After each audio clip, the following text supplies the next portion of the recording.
동계올림픽이 이번에 막을 내렸습니다. 한국의 첫 번째 금메달을 안겨준 고등학생 17살 최가훈 선수 이야기를 참 많이 했죠.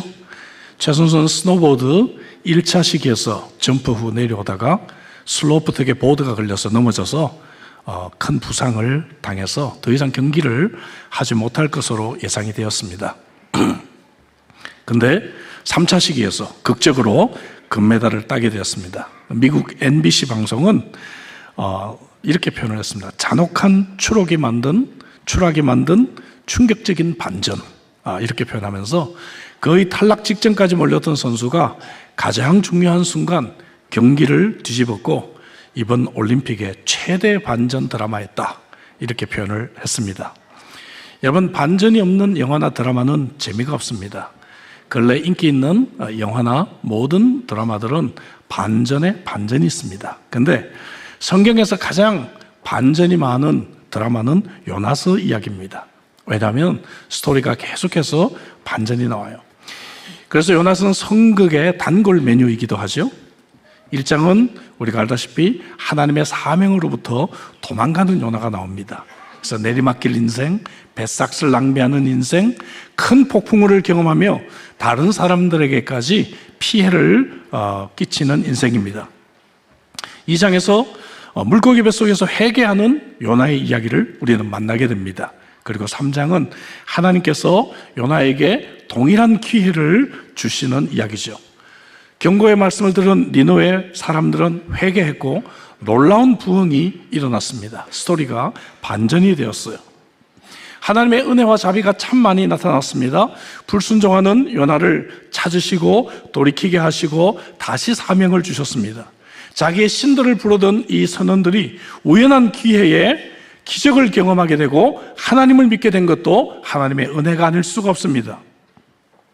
무엇보다도 니느웨 사람들이 회개하니까 심판을 내리지 않고 하나님께서 그들을 구원해 주시는 장면에서 하나님의 자비와 은혜는 절정을 이루게 됩니다.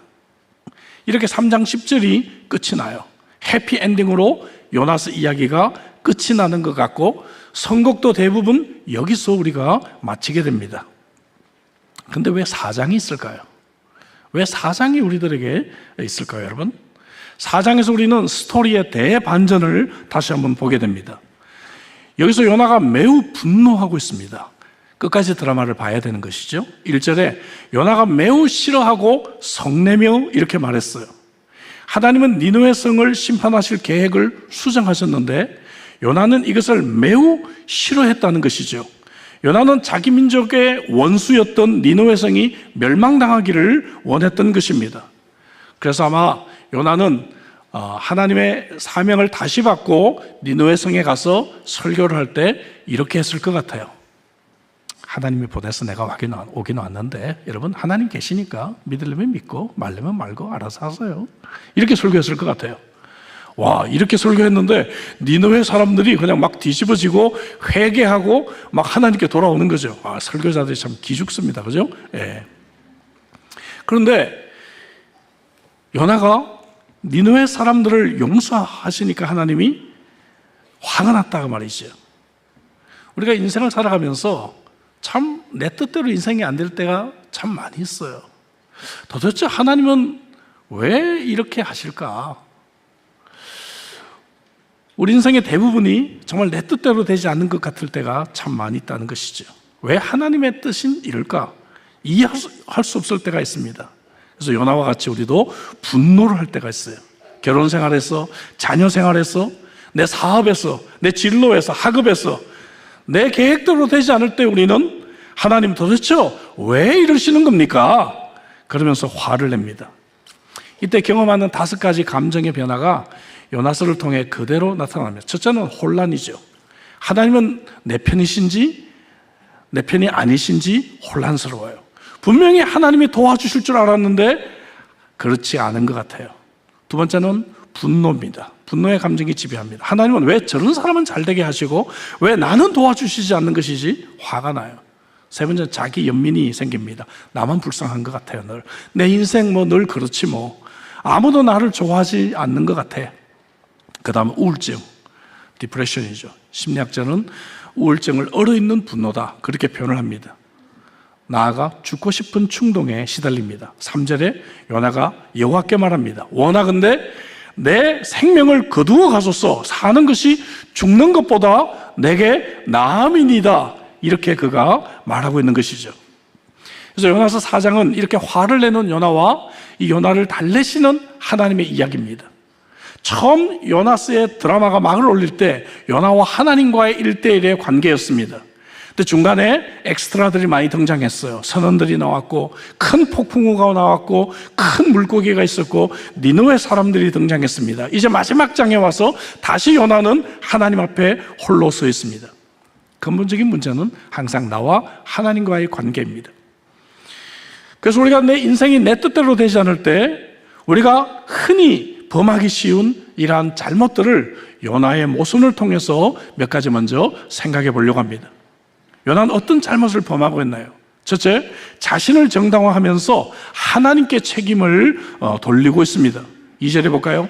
내가 고국에 있을 때에 이러하겠다고 말씀하지 아니하였나이까? 그러므로 내가 빨리 다시스로 도망하였다. 여러분, 이거 심각한 얘기입니다. 요나는 자신이 처음에 불순종했던 것을 지금 정당화하고 있는 것이죠. 아니, 불과 얼마 전에 그가 물고기 뱃속에서 불순종한 것을 회개하지 않았습니까? 근데 지금 자신의 불순종을 정당화하면서 하나님, 당신이 틀렸어요, 당신이 모순입니다, 항변하고 있습니다. 9절에 보니까 내가 성내어 죽기까지 할지라도 옳다고 자신의 목숨을 걸고 하나님이 틀렸고 내가 옳다라고 지금 우기고 있는 것입니다.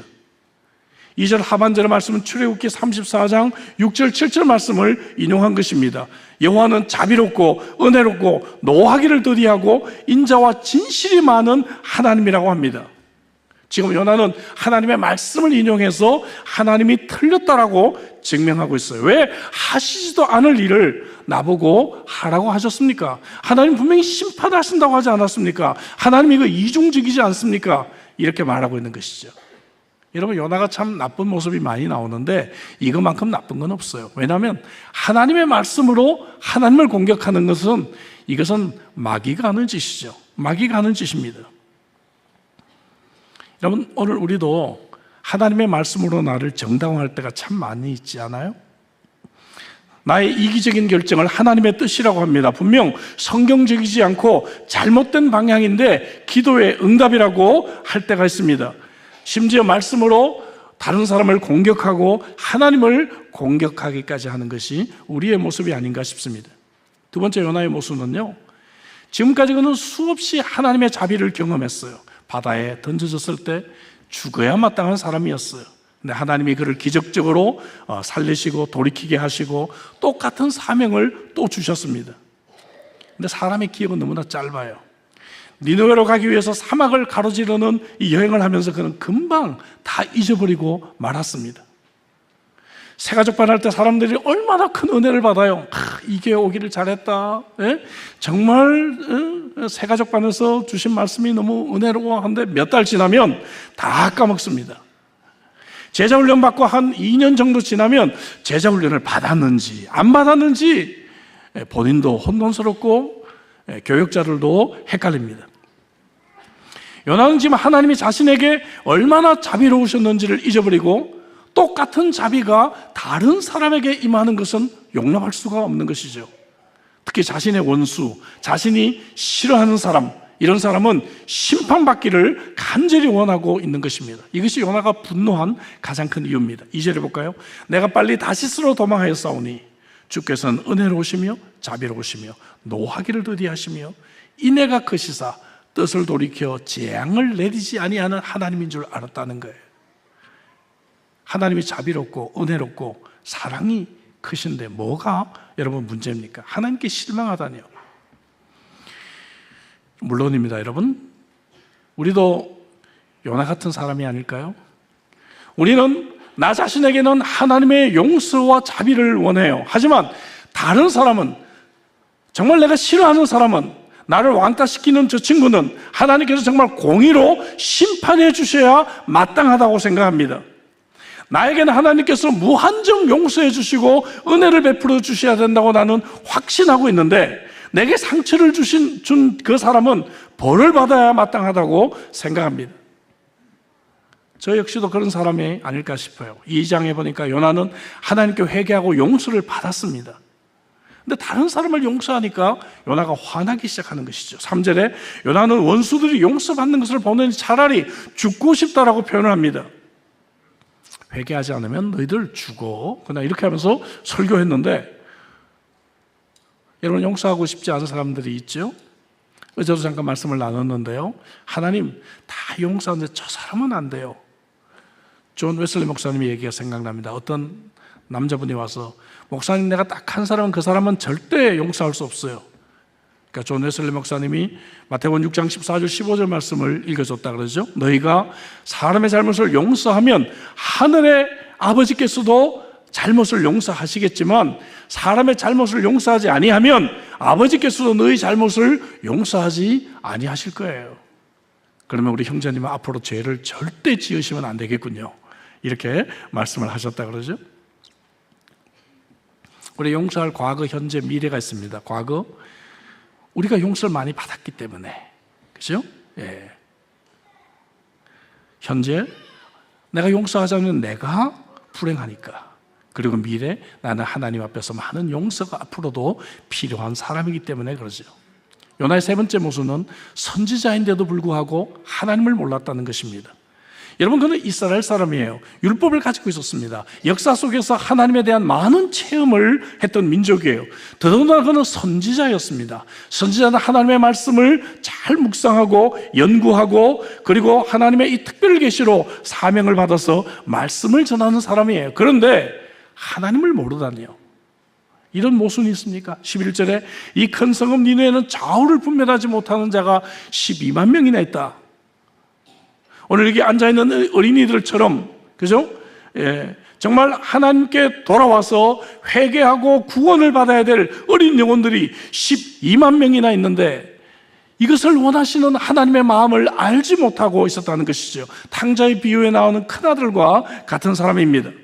베드로서 3장 8절 9절에서 하나님은 아무도 멸망하지 아니하고 다 회개하기에 이르기를 원하시는 하나님이라는 사실을 그가 모르고 있었다는 것입니다. 요나는 죽음에서 살아난 체험을 한 사람입니다. 물고기 배에서 눈물로 회개했어요. 시편 51편 다윗의 참회록과 쌍벽을 이루는 참회의 기도문이 2장에 실려 있습니다. 배에 있었던 이방인들이 한순간에 하나님을 믿는 것도 지켜봤습니다. 니느웨 성의 기적과 같은 부흥도 그는 지켜봤습니다. 그런데 하나도 요나는 지금 변한 것이 없어요. 겉으로는 순종한 것 같아요. 겉으로는 그가 하나님의 말씀대로 살고 있는 것 같아요. 그러나 하나님이 니느웨를 구원하자 본색이 드러났습니다.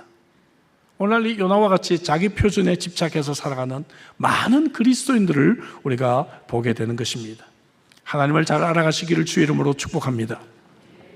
네 번째, 요나는 복음을 전파했는데 자신의 집을 짓고 구경하는 구경꾼이 되어져 있습니다. 여러분, 복음을 전파했어요. 그럼 뭘 기대할까요? 사람들이 예수님을 믿고 회개하고 신앙생활 잘하는 것, 양육을 해야죠. 5절 볼까요? 근데 요나가 성읍에 나가서 그 성읍 동쪽에 앉아 거기서 자기를 위하여 초막을 짓고 그 성읍에 무슨 일이 일어나는가를 보려고 그 그늘 아래에 앉았더라, 이렇게 말하고 있어요. 지금 복음을 전했을 뿐이에요. 여러분, 퀴즈를 하나 내겠습니다. 어제 우리 어린이들이 더 맞출 수도 있어요. 급할 때 가는 교회가 어딘지 아세요? 급할 때 가는 교회. 잘 모르시네요. 응급처치. 예, 응급처치.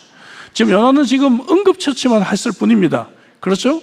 예, 지금 복음을 지금 전했을 뿐이에요. 그러면 이 사람들이 앞으로 새가족반도 해야 되고 양육도 해야 되고 제자훈련도 해야 되고 얼마나 많은 사역이 필요하겠어요. 그런데 자기 마음대로 선교지에서 철수해버리고 말았습니다. 하나님은 요나에게 그만하면 됐다라고 말씀하신 적이 없어요. 열매가 있으면 더욱 그곳에서 할 일이 많아지겠죠. 근데 얼마나 많은 사람들이 자기 기준대로 그냥 사역하다가 포기해버리고 그냥 그만둬버리고, 뭐 요즘 고상한 말 하잖아요. 내려놓겠습니다. 뭐 아주 고상한 말을 하더라고요. 예, 뭘 내려놔요? 내려놓기는, 그죠? 예, 예. 이민교회는 더 재밌습니다. 뭐 저희 교회는 그렇지 않은데 많은 교회를 보면 서리 집사까지는 오케이. 안수 집사 권사는 죽어도 못한다. 대표 기도 시키면 교회 떠난다. 이런 분들도 많이 계십니다. 복음을 전해준 선교사가 갈 곳이 왜 없었겠어요? 근데 요나는 이 사람들이 싫습니다. 자기의 집을 지어요. 이 선교지에 있는 이 사람들 냄새도 싫고 이들의 문화도 싫고 음식도 싫고 다 싫은 거예요. 니느웨 사람들이 틀렸습니다. 그래서 내가 교회 하나 개척하지 언덕에 올라가서 자기만의 집을 짓게 되는 것입니다. 그래서 어떤 신학자는 자신의 기준에 맞는 자신의 영역을 음지에 건설하는 것이다 이렇게 표현을 했습니다. 그래서 얼마나 많은 교회들이 하나님의 뜻이라고 말하면서 쪼개지고 새신자에 의해서 이런 일이 일어나진 않아요. 선지자와 같이 오래된 신자들에 의해서 이런 일이 일어납니다. 요나는 지금 희망을 잃지 않고 있습니다. 하나님께서 지금이라도 니느웨 성을 심판하기를 기대하는 구경꾼이 되어져 있어요. 사람들이 떼죽음을 당하는 장면을 지금 기대하고 있다는 것이죠. 여러분, 이거 너무한 거 아닐까요? 하나님을 믿는 사람이 도시가 파괴되고 사람이 죽는 것을 지금 기대하며 구경을 하고 있다니요. 사람이 이럴 수가 있어요? 근데 우리가 이렇습니다, 여러분. 비싼 돈 주고 블랙바스터 영화 관람하고 있지 않습니까?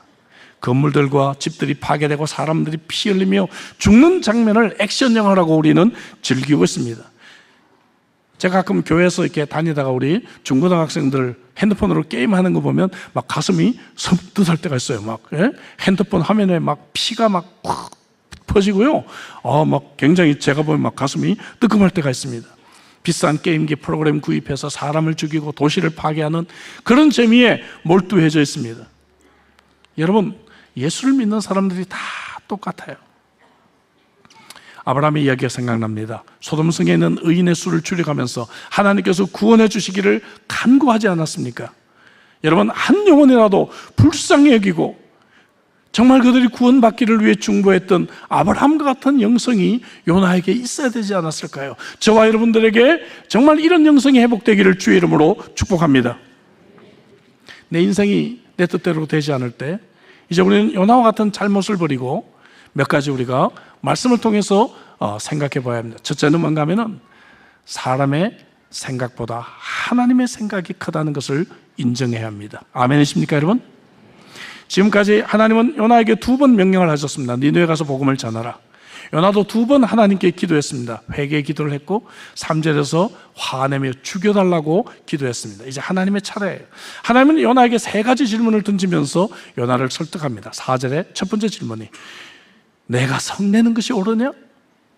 네가 무슨 권리로 네가 이렇게 화를 내고 있는 것이니? 내가 하나님이냐? 내가 나보다 지혜롭다는 것이냐? 여러분, 우리가 하나님의 지혜를 의심할 때 항상 이런 문제 앞에 우리는 부딪힙니다. 하나님의 계획이 나와 다를 때 우리는 화가 납니다.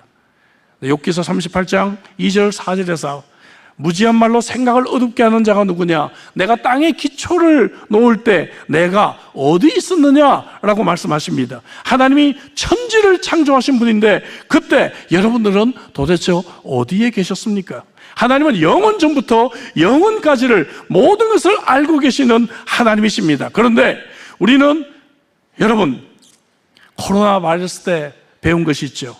언제 이 정책이 바뀔지, 언제 비행기가 취소될지 우리는 내일을 알지 못하는 사람입니다. 전도서 3장 11절에 하나님이 모든 것을 지으시되 때를 따라 아름답게 하셨다. 이게 중학교 1학년 영어, 정말 이게 쉬운 영어로 영어 성경 표현을 한 것이 있어요. God does everything just right and on time. 하나님은 정말 제때에 옳게 일하시는 하나님이시다. 여러분, 아멘이십니까? 우리는 하나님이 늦다고 불평해요. 하나님 왜 응답하지 않으세요? 그래서 우리 인생이 내 뜻대로 되지 않을 때 하나님을 하나님으로 인정해드리고 하나님을 여전히 신뢰할 수 있기를 주의 이름으로 축복합니다. 2번째, 하나님은 여전히 나에게 선을 베풀고 있다는 것을 우리는 인정해야 합니다. 말씀드린 대로 요나는 지금 야외 극장에서 안락 의자에 앉아 팝콘을 먹으면서 아아를 마시면서, 아아가 뭔지 아시죠? 아이스 아메리카노 마시면서 블랙바스터 폭력 영화를 지금 기대하고 있는데 한 가지 문제가 있어요. 에어컨이 없어요. 날씨가 너무 더워요. 이 중동 지역은 이 사막에 뜨거운 열기가 있는 곳입니다. 최소한 이 빛이 우산이라도 있어야 되는데 이 더위를 피할 길이 없어요. 근데 하나님은 요런 요나에게도 여전히 선을 베풀고 계십니다. 6절을 볼까요? 여호와께서 방등쿨을 예비하사 요나를 가리게 하셨으니 이는 그의 머리를 위하여 그늘이시게 하며 그의 괴로움을 면하게 하려 하심이었더라. 요나가 방등쿨로 말미암아 크게 기뻐하였더니, 제가 하이라이트를 했습니다. 크게 기뻐하였더니. 여기 하나님께서 예비하셨던 표현이 또 나와요. 큰 물고기 예비하신 것처럼, 그죠? 여전히 하나님은 불순종할 때도 예비하시고 하나님께 화를 낼 때도 예비하십니다. 이 중동 지역에서 더위는 일상적인 것이에요. 그런데 요나가 지금 화가 나 있기 때문에 이 더위를 더 못 참아하는 것이죠. 그런데 하나님은 우리가 이렇게 불편해하는 것까지, 이렇게 사소한 것까지, 이렇게 못된 상황까지도 하나님은 정말 여전히 선을 베풀고 계시다는 것이죠. 차가 없을 때 하나님이 차를 준비해 주시고, 먹을 것이 없을 때 하나님께서 먹을 것을 까마귀를 통해서 공급해 주십니다. 요나의 스토리를 관람하는 관객 입장에서는 요나가 기뻐하는 모습을 드디어 처음 봅니다. 그것도 크게 기뻐했다라고 성경이 말을 해요. 요나는 사명을 받았을 때도 기뻐하지 않았습니다. 큰 물고기에 의해서 구원을 받았을 때 우리는 얼마나 기쁠까요? 근데 성경은 기뻐했다는 말이 없어요. 그가 두 번째 기회를 동일하게 받았을 때 하나님, 이 쓸모없는 사람에게 이렇게 하나님이 또 기회를 주시는군요. 기뻐해야 되는데 기뻐하지 않았어요. 니느웨 사람들이 막 자기가 그냥 대충 설교하는데도 불구하고 사람들이 회개하고 돌아오는 것을 보았을 때도 그는 기뻐하기는커녕 그는 화가 났습니다. 그런데 더위를 피해줄 이 작은 박능쿨 때문에 그는 기뻐합니다. 너무 기뻐합니다. 여러분, 이 작은 박능쿨은 니느웨 사람들의 영혼에 비하면 너무너무 사소한 것이에요. 너무너무 일시적인 것입니다. 이러한 한심한 요나 같은 사람에게도 하나님은 여전히 선을 베풀고 계시는 하나님이십니다. 저와 여러분들에게도 하나님이 여전히 선을 베풀고 계시죠. 불순종하고 죄짓고 하나님 말씀대로 살지 않는 저희들에게 하나님은 지금도 선을 베풀고 계시는 하나님이신 줄로 믿습니다. 세 번째로, 하나님은 크고 작은 상황들을 지금도 섭리하고 계심을 우리는 인정해야 합니다. 하나님은 요나에게 이것을 가르치기 위해 실물 교육을 하고 계십니다. 7절 볼까요? 하나님이 벌레를 예비하사 이튿날 새벽에 그 박능쿨을 갉아먹게 하시니 시드니라 했어요. 여기에 제가 살고 있는 도시의 이름이 성경에 유일하게 나옵니다. 시드니라. 예. 제가 설교 중에 참고로 광교도 찾아봤는데 아쉽게 광교는 성경에 나오질 않습니다. 그래서 더사랑의 교회가 예전에 쓴 수지를 찾아봤더니 수지는 3번이 나와요. 2개만 알려드리겠습니다. 열왕기하 20장 20절에 보니까 저수지가 나와요. 저수지. 이사야 28장 28절에 부수지가 나옵니다. 부수지는 아니 하나니. 예. 참고로 서울도 나와요. 히브리서 10장 31절에 무서울진저 하고 서울도 한번 나옵니다. 하나님이 예비하셨다는 표현이 여기 또 나와요. 뭘 예비하셨어요? 작은 벌레를 예비하셨습니다. 8절에 또 뜨거운 동풍을 예비하십니다. 그래서 요나가 이제 더워서 매우 힘들도록 하나님이 하셨습니다. 지금까지 하나님이 얼마나 많은 것들을 예비하셨어요.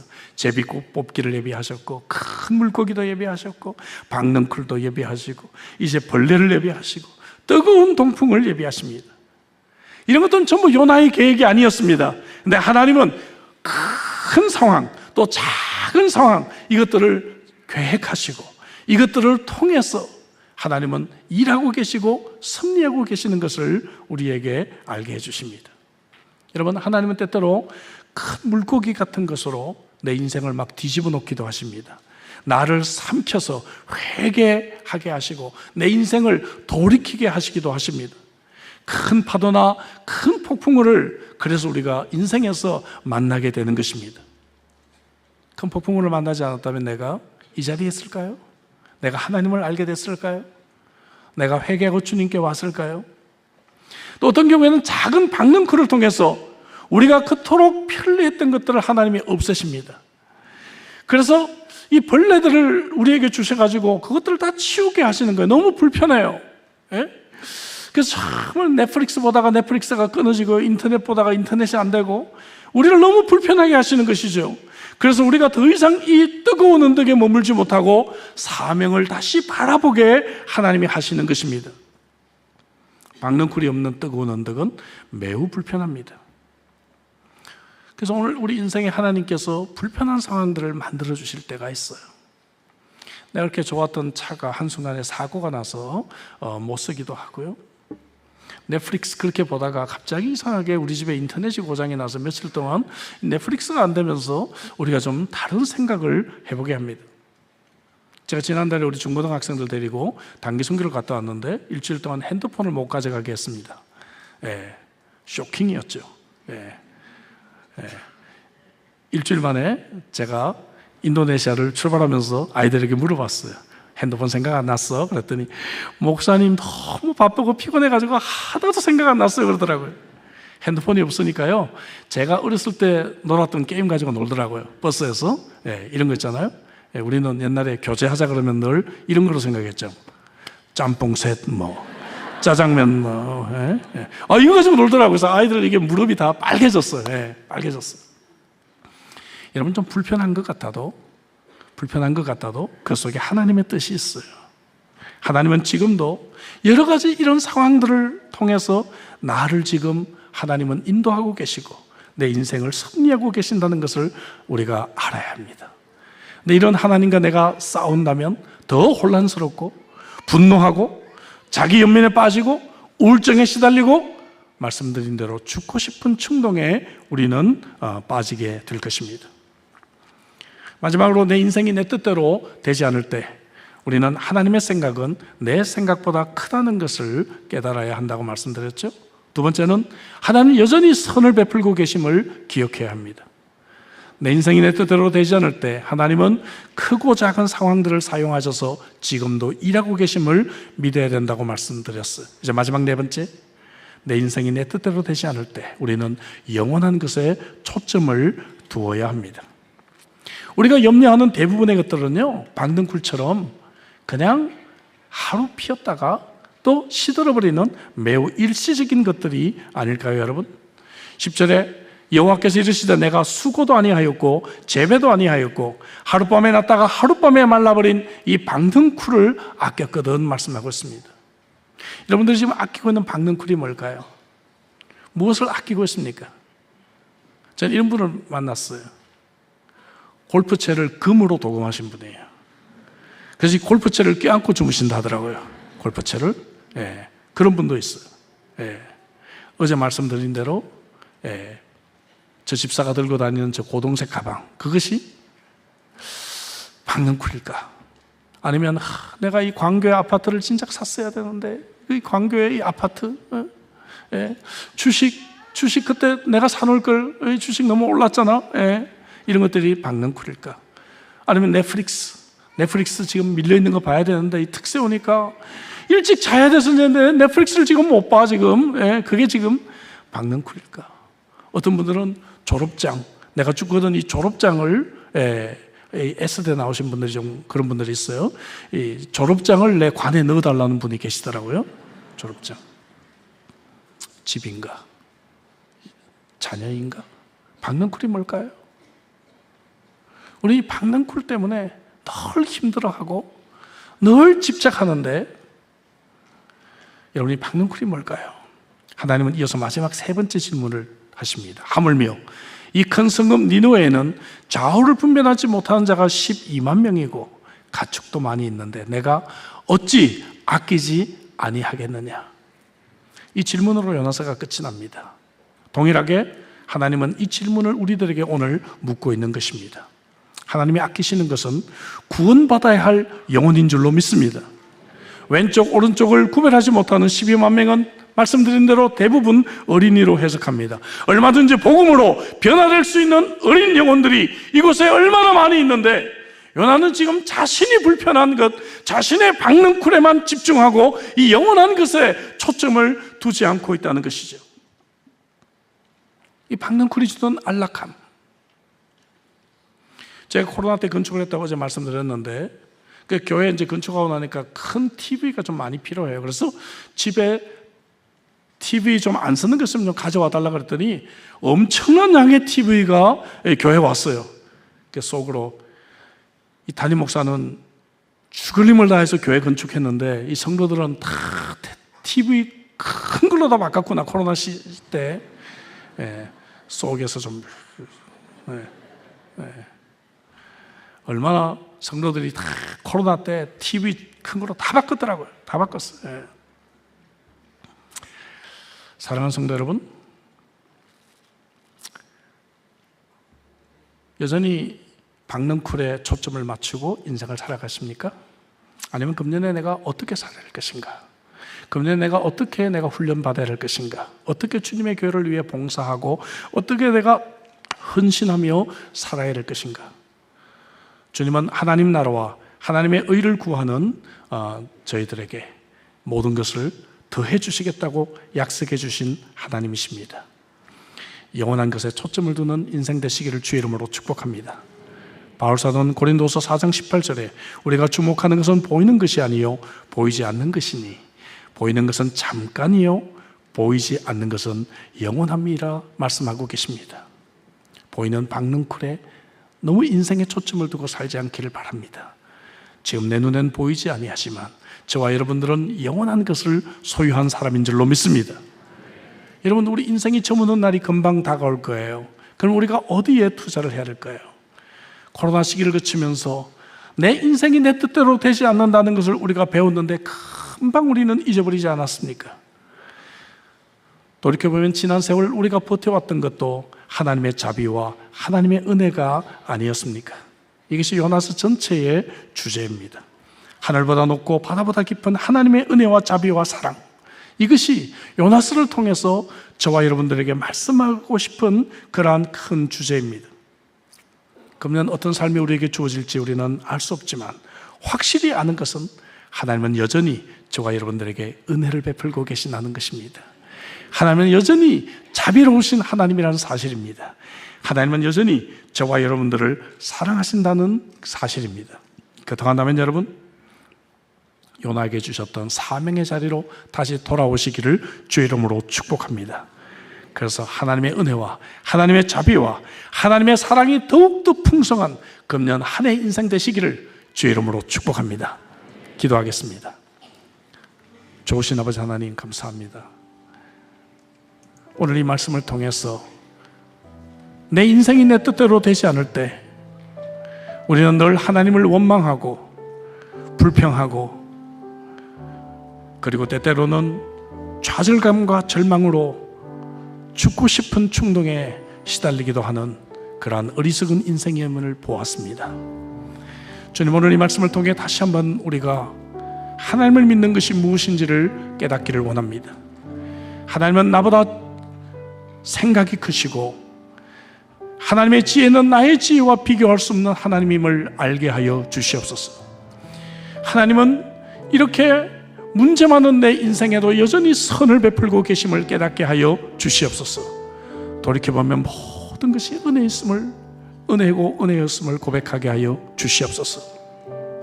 지금도 크고 작은 상황들을 하나님은 섭리하셔서 내 인생을 만들어가고 계시는 하나님의 그 열심을 깨닫게 하여 주시옵소서.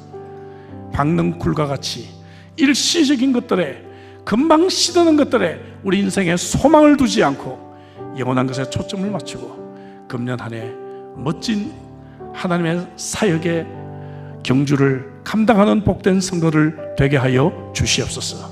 예수 그리스도로 기도합니다. 아멘.